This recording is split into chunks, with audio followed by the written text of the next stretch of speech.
আমি টিনা, কেমন যে সবাই আশা করি ভালো আছো, আমিও ভালো আছি। তো আজকে আমি খুব তাড়াতাড়ি উঠে গেছি ভোরবেলা, কারণ এখন বাজতে যায় 7টা।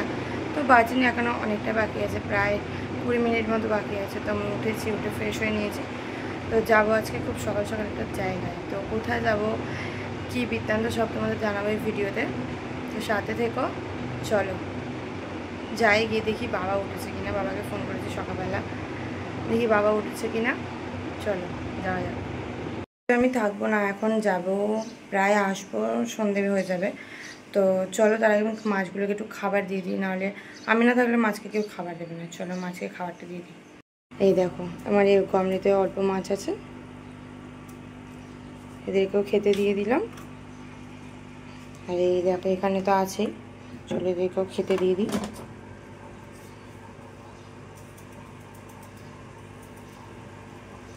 দেখো খেতে দিয়ে দিলাম,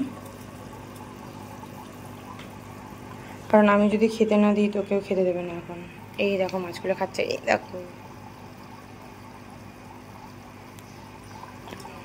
তো চলো 7টা বাজতে যায়, আমাদের 7টার সময় বেরোতে হবে। এদের তো খাবার দিয়ে দিলাম, খেয়ে নিক। চলো, মাছগুলো সকাল সকাল খেয়ে নিল। চলো, কি হয়েছে, কি হয়েছে, কি হয়েছে? চলো চলো, সকালবেলা উঠে গেছে আমার পাপা।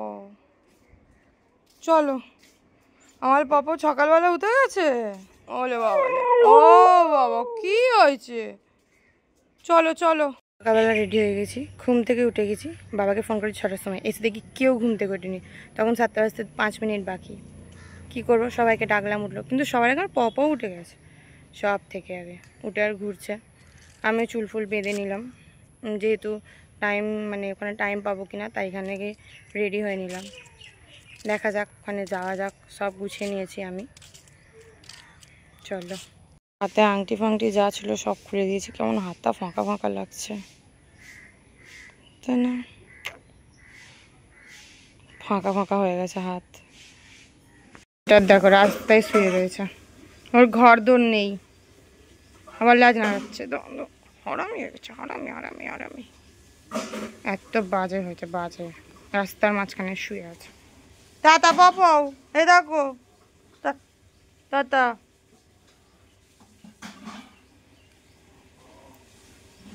রেডি হয়ে দেখি বাবার গাড়িতে তেল নেই। সবাই রেডি, কিন্তু আমার বাবা এখন গেছে গাড়িতে তেল ভরতে। তাড়াতাড়ি যাবার কথা, এখন প্রায় বাজতে যায় 7:30। কি হবে কি জানি, কি বলবো, যেন ঘুরতেই থাকে। এই দেখো, এই দেখো, এ বাবাও হাংলু।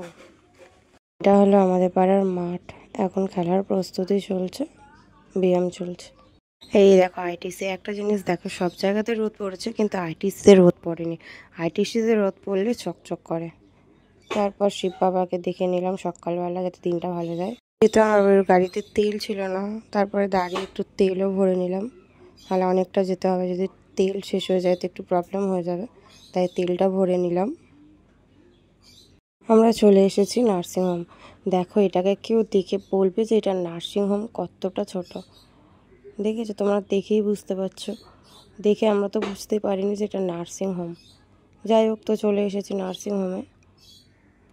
তো এবার তোমাদের বলি কেন আমরা গেছিলাম নার্সিংহোম। কারণ আমার সাইনাসের প্রবলেম ছিল, তো ডক্টর রিপোর্ট দেখে বলেছিল ওটি করাতে। ওর জন্য আমরা গেছিলাম। সকাল সকাল চলে গেছিলাম, তাড়াতাড়ি উঠেছি আমি, কিন্তু ঘরের লোক তো দেরি করে উঠেছিল, তো একটু যেতে লেট হয়েছিল। বলেছিল 7:30 থেকে 8টার মধ্যে ভর্তি হতে। আমরা গেছিলাম 8:30টার সময় হসপিটালে। তো সব কাগজপত্র সাইন টাইন করতে একটু দেরি হয়ে গেছে, তো অপারেশন হয়ে গেছিলো। তো চলে এসেছিলাম আমি বাড়িতে। নার্সিংহোম থেকে বেরিয়ে ভিডিও করব সেরকম কোনো অবস্থাতেই ছিলাম না।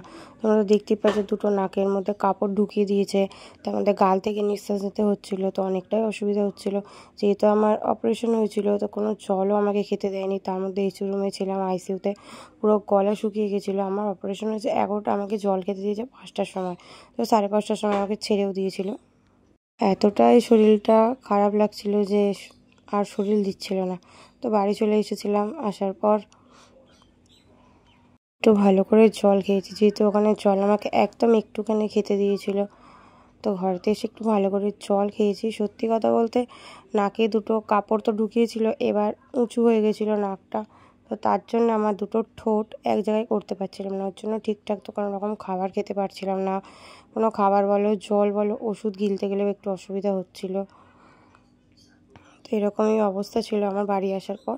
তো 2 দিন পর নাক থেকে এই কাপড়টা খুলে দেবে, তারপর তোমাদের দেখাবো যে আপাতত কেমন লাগে শরীরটা। তখন নিশ্চয়ই নাক থেকে আমি নিশ্চয়ই নিতে পারবো, কারণ আপাতত তো নিতে পারছি না, গলা তো পুরো শুকিয়ে যাচ্ছিলো, তার মধ্যে কিছু খেতেও পারছিলাম না, অনেকটাই অসুস্থ মতো লাগছিল।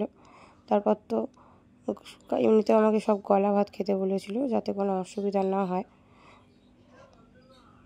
যেহেতু 2 দিন এখনও পর্যন্ত নাকে আমার কাপড়টা থাকবে, তো 2 দিন পর খোলার পর দেখা যাক কী হয়। প্রথমতই 2 দিন যে কী করে ঘুমিয়েছি, মানে ঠিকঠাক মতো তো ঘুমাতেও পারিনি, কারণ তোমরা জানো গাল থেকে নিঃশ্বাস নিলে গলা শুকিয়ে যায়।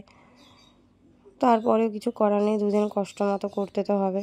দেখা যাক 2 দিন পর কেমন লাগে শরীরটা, আশা করি ভালো লাগবে। তো আজ ছিল ভিডিওটা এই পর্যন্ত। তো কেমন লাগলো অবশ্যই কমেন্ট করে জানিও, আর কার কার এরকম অপারেশন হয়েছে নাকে আমাকে অবশ্যই জানিও। কেমন, টাটা।